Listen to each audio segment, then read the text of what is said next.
Hello everyone, welcome to this episode of Sleep and Relax ASMR. This episode, I'll be reading the Wikipedia page for Apple. I'm sure most, if not all of you, are familiar with the company.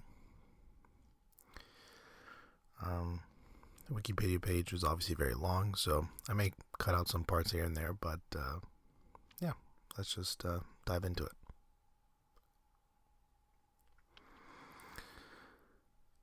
Apple Inc. is an American multinational technology company headquartered in Cupertino, California, that designs, develops, and sells consumer electronics, computer software, and online services. The company's hardware products include the iPhone smartphone, the iPad tablet, the Mac personal computer, the iPod portable media player, the Apple Watch smartwatch, the Apple TV digital media player, and the HomePod smart speaker. Apple's consumer software includes the Mac OS and the iOS operating systems, the iTunes media player, the Safari web browser, and the iLife and iWork creativity and productivity suites. Its online services include the iTunes Store, the iOS App Store and Mac App Store, Apple Music, and iCloud.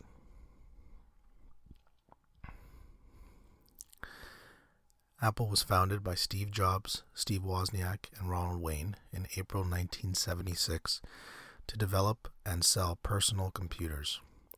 It was incorporated as Apple Computer Inc. in January 1977, and sales of its computers saw significant momentum and revenue growth for the company.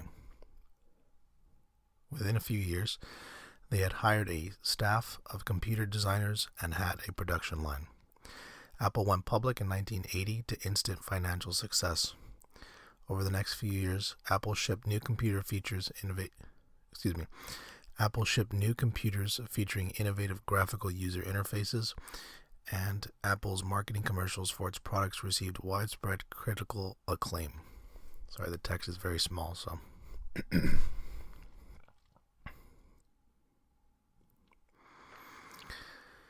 However, the high price tag of its products and limited software titles caused problems, as did power struggles between the executives of the company. Jobs resigned from Apple and created his own company. As the market for personal computers increased, Apple's computers saw diminishing sales due to lower priced products from competitors, in particular those offered with the Microsoft Windows operating system.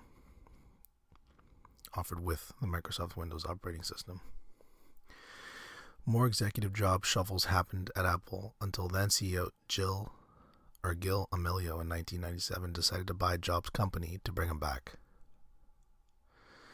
Jobs regained position as CEO and began process to rebuild Apple's status, which included opening Apple's own retail stores in 2001, making numerous acquisitions of software companies to create a portfolio of software titles, and change some of the hardware technology used in its computers.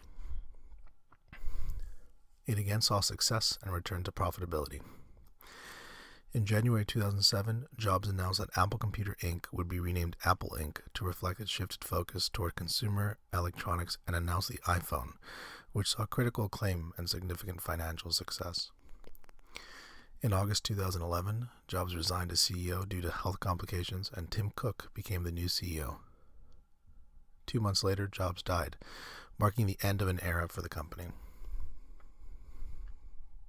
This is all just so far everything I've read is just the intro, if you would.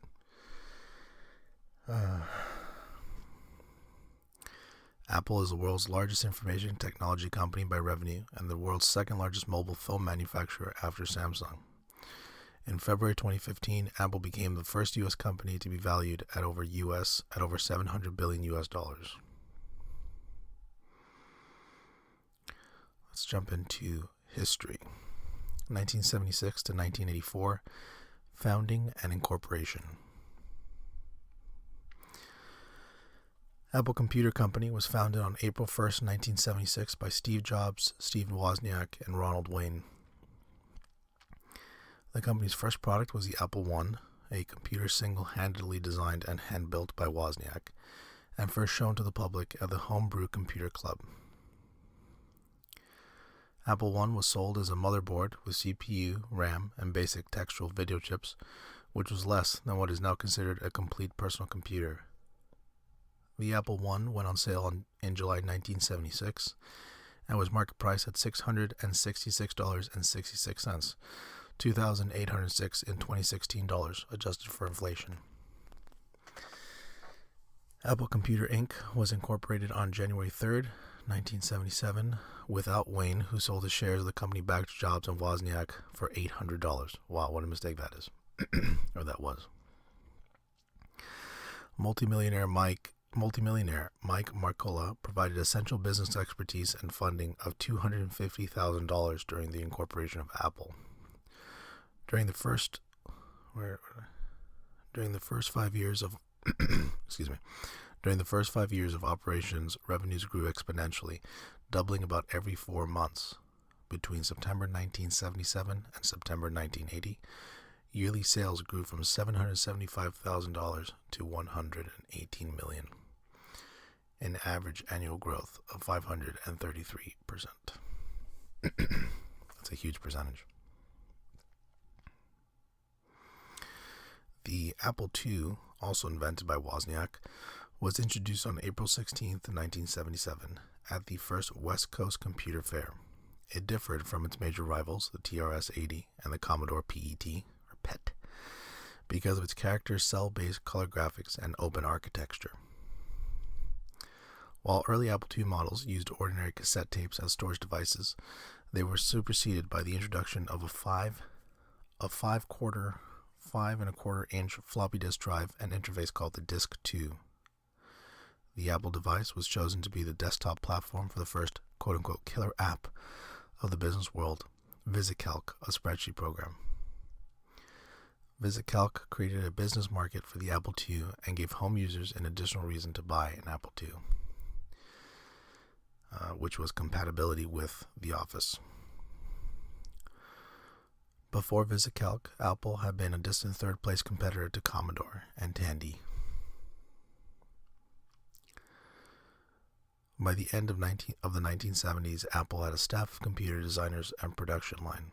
The company introduced the Apple III in May 1980 in an attempt to compete with IBM and Microsoft in the business and corporate computing market. Jobs and several Apple employees, including Jeff Raskin, visited Xerox PARC in December 1979 to see the Xerox Alto. Xerox granted Apple engineers 3 days of access to the PARC facilities in return for the option to buy $100,000 shares of Apple at the pre-IPO price of $10 a share. Jobs was immediately convinced that all future computers would use a graphical user interface, GUI, and development of a GUI began for the Apple Lisa. In 1982, however, he was pushed from the Lisa team due to infighting. Jobs took over Jeff Raskin's low-cost computer project, the Macintosh. A race broke out between the Lisa team and the Macintosh team over which product would ship first. Lisa won the race in 1983 and became the first personal computer sold to the public with a GUI, but was a commercial failure due to its high price tag and limited software titles. On December 12, 1980, Apple went public at $22 per share, generating more capital than any IPO since Ford Motor Company in 1956, and immediately creating 300 millionaires. 1984 to 1991, success with Mac. In 1984, Apple launched the Macintosh, the first personal computer to be sold without a programming language. Its debut was signified by 1984, a $1.5 million television commercial directed by Ridley Scott that aired during the third quarter of Super Bowl XVIII, which is, 28? I think that's right. Maybe it was Super Bowl 28, on January 22nd, 1984. The commercial is now hailed as a watershed event for Apple's success and was called a masterpiece by CNN and one of the greatest commercials of all time by TV Guide. The Macintosh initially sold well, but follow-up sales were not strong due to its high price and limited range of software titles. The machine's fortunes changed with the introduction of the LaserWriter, the first PostScript laser printer to be sold at a reasonable price, and PageMarker, an early desktop publishing package. It has been suggested that the combination of these three products were responsible for the creation of the desktop publishing market. The Macintosh was particularly powerful in the desktop publishing market due to its advanced graphics capabilities, which had necessarily been built in to create the intuitive Macintosh GUI.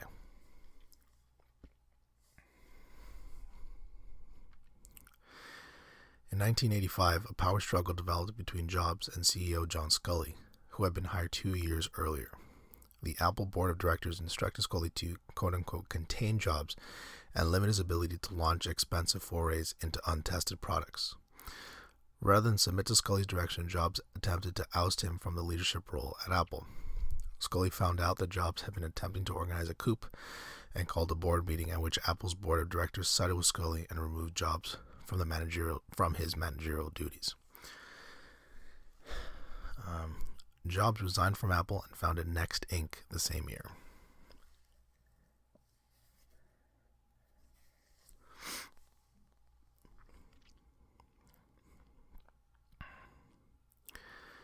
After Jobs' departure, the Macintosh product line underwent a steady change of focus to higher price points, the so-called high right policy, named for the position on a chart of price versus profits.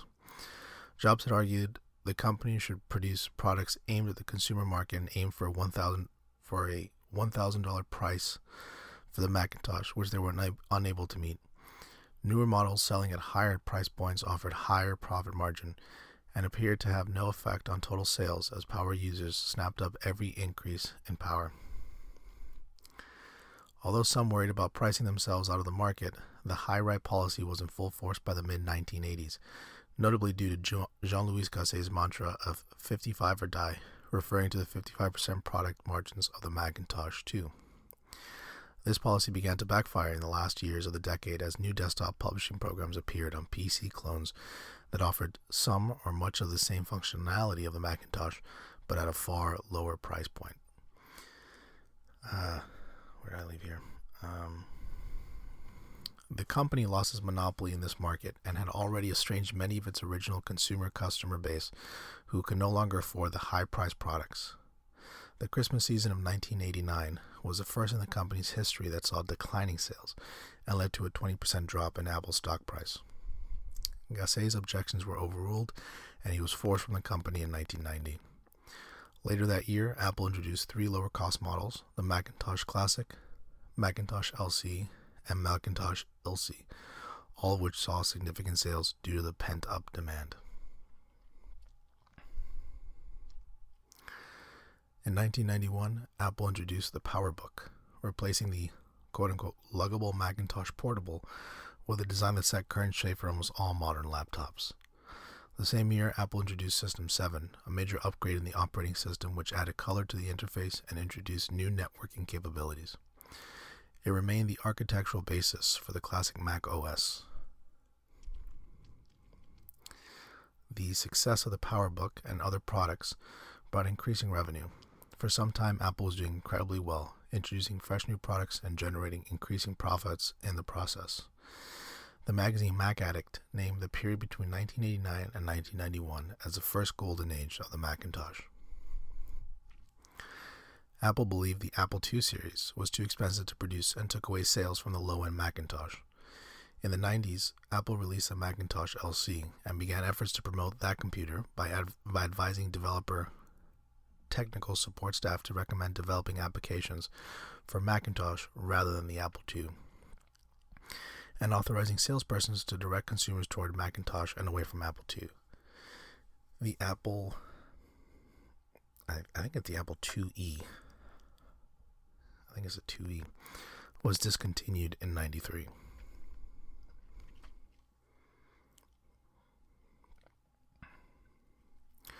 (1991 through 97), decline and restructuring.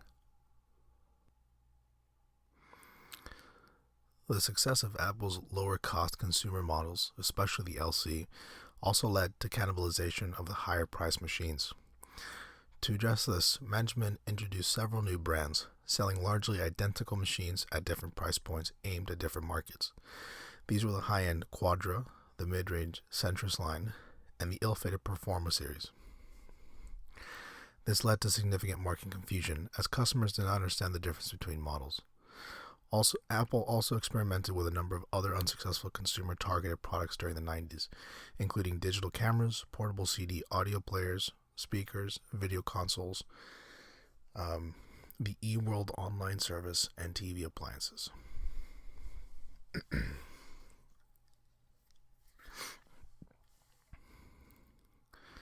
Enormous resources were also invested in the problem-plagued Newton division based on John Sculley's unrealistic market forecasts. Ultimately, none of these products helped, and Apple's market share and stock price continued to slide. Throughout this period, Microsoft continued to gain market share with Windows by focusing on delivering software to cheap commodity personal computers, while Apple is delivering a richly engineered but expensive experience. Apple relied on high profit margins and never developed a clear response. Instead, they sued Microsoft for using a GUI similar to the Apple Lisa and Apple Computer Inc. versus Microsoft Corp. The lawsuit dragged on for years before it was finally dismissed. At this time, a series of major product flops and missed deadlines sullied Apple's reputation, and Sculley was replaced as CEO by Michael Spindler.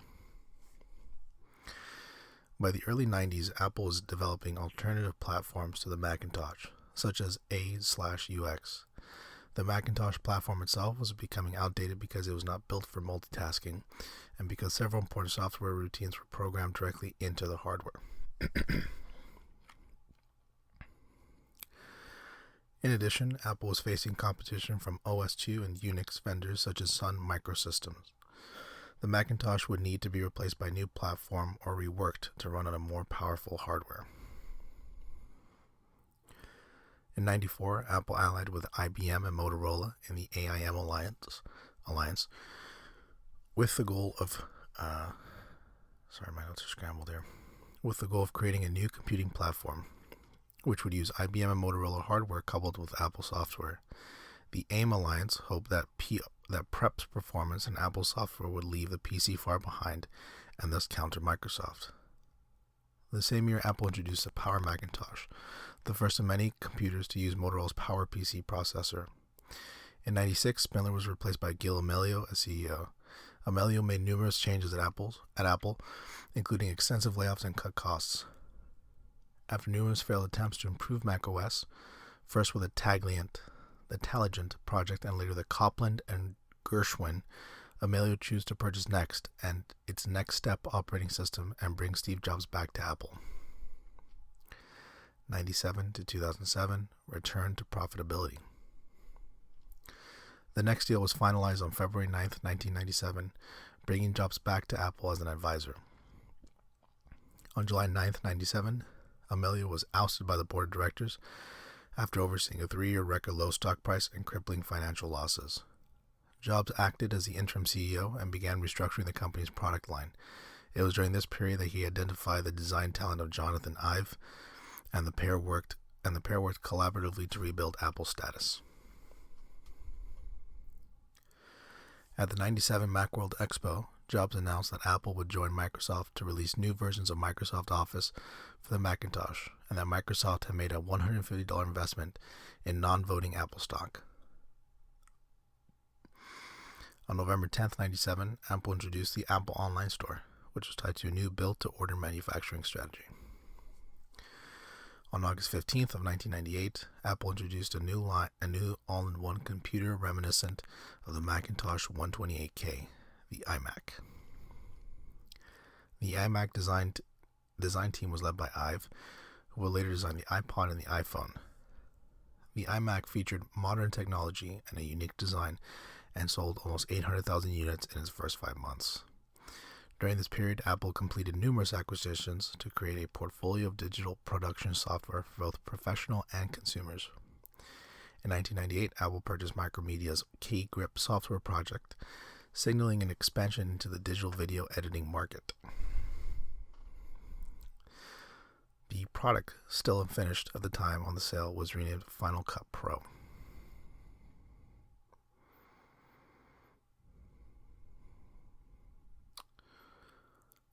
As I scroll down here. Sorry, again, these are just like big text blocks that I'm trying to work my way through. Let's see. Let's get forward a little bit. On May 19th, 2001, Apple opened its first official eponymous retail stores in Virginia and California. On October 23rd of the same year, Apple debuted the iPod portable digital audio player. The product, which was first sold on November 10th, 2001, was phenomenally successful with over 100 million units sold within 6 years. In 2003, Apple's iTunes Store was introduced. The service offered online music downloads for 99 cents a song and integration with the iPod. The iTunes Store quickly became the market leader in online music services with over 5 billion downloads by June 19, 2008. 2 years later, the iTunes Store was the world's largest music retailer.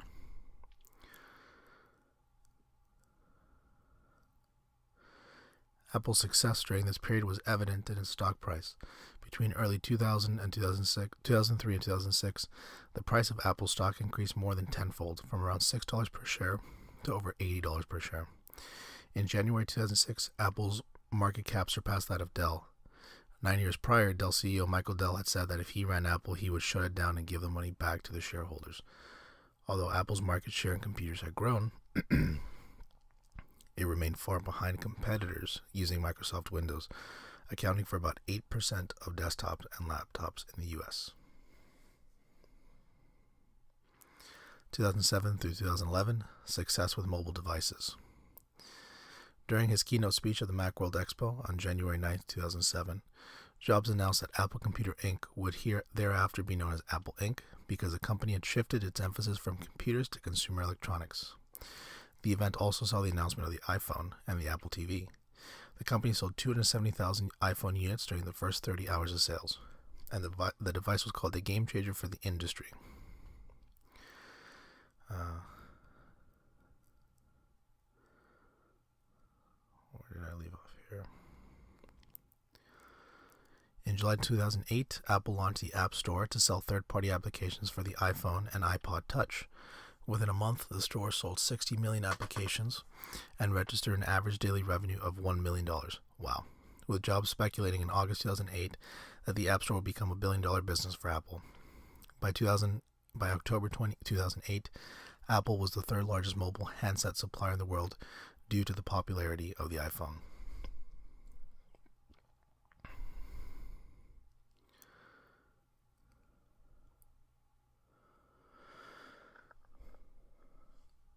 After years of speculation and multiple rumored leaks, Apple unveiled a large-screen tablet-like media device known as the iPad on January 27, 2010. The iPad ran the same touch-based operating system as the iPhone, and many iPhone apps were compatible with the iPad. This gave the iPad a large app catalog to launch, despite very little development time before its release. Later that year, on April 3, 2010, the iPad was launched in the U.S. It sold more than 300,000 units on its first day and 500,000 units by the end of the first week. In October 2010, Apple shares hit an all-time high, eclipsing $300.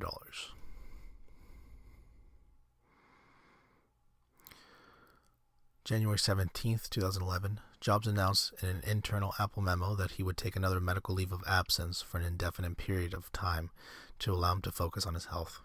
Chief Operating Officer Tim Cook assumed Jobs' day-to-day operations at Apple, although Jobs would still remain involved in major strategic decisions. Apple became the most valuable consumer-facing brand in the world. In June 2011, Jobs surprisingly took the stage and unveiled iCloud, an online storage and syncing service for music, photos, files, and software which replaced MobileMe, Apple's previous attempt at content syncing. This would be the last product launch Jobs would attend before his death. It has been argued that Apple has achieved such efficiency in the supply chain that the company operates as a monopoly, one buyer, many sellers, and can dictate terms to its suppliers. In July 2011, due to the American debt ceiling crisis, Apple's financial reserves were briefly larger than those of the U.S. government.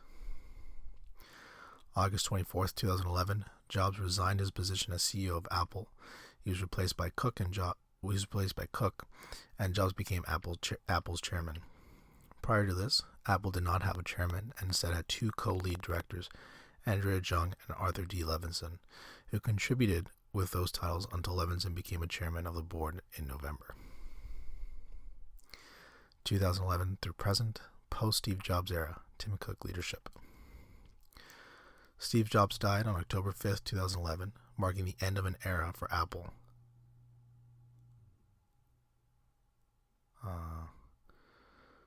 For some reason my screen keeps on turning off and on. The first major product announcement by Apple following Jobs' passing occurred on January 19th, 2012, when Apple's Phil Schiller introduced iBooks, textbooks for iOS, and iBook Author for Mac OS X in New York City. Jobs stated in his biography that he wanted to reinvent the textbook industry in education. From 2011 to 2012, Apple released the iPhone 4S and iPhone 5, which featured improved cameras, an intelligent software system named Siri, and cloud source data with iCloud. These launches were successful, with the iPhone 5, released on September 21st, 2012, becoming Apple's biggest iPhone launch with over 2 million pre-orders and sales of 3 million iPads in 3 days following the launch of the iPad mini and 4th generation iPad. On August 20th, 2012, Apple's rising stock prices increased the company's market cap to a world record $624 billion. That is nuts. Just reading about the history and how big they grew.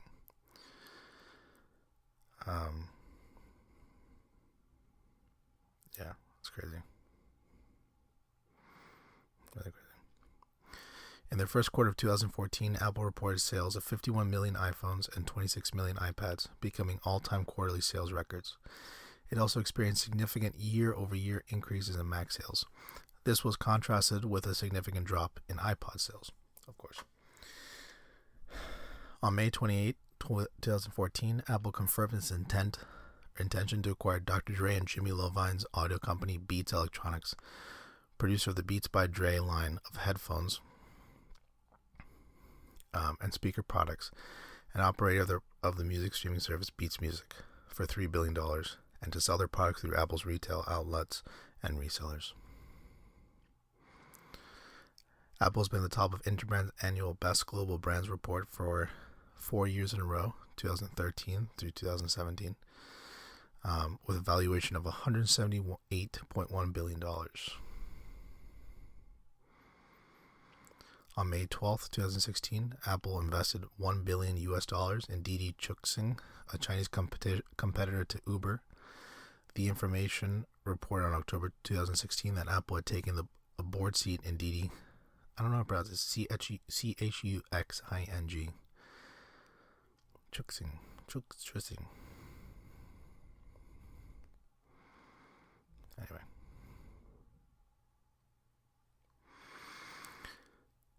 On June 9th, 2017, Apple held the keynote for WWDC 2017 at the San Jose Convention Center and introduced iOS 11, macOS High Sierra, and watchOS 4, along with hardware improvements to the MacBook 12, MacBook Pro laptops, and the iMac All-in-One. New hardware launches included the iMac Pro Workstation Class All-in-One, a redesigned 10.5-inch iPad Pro, and the HomePod smart speakers. And I think that's where I'll leave it, because Apple has a ton of history. My apologies if this episode was a little bit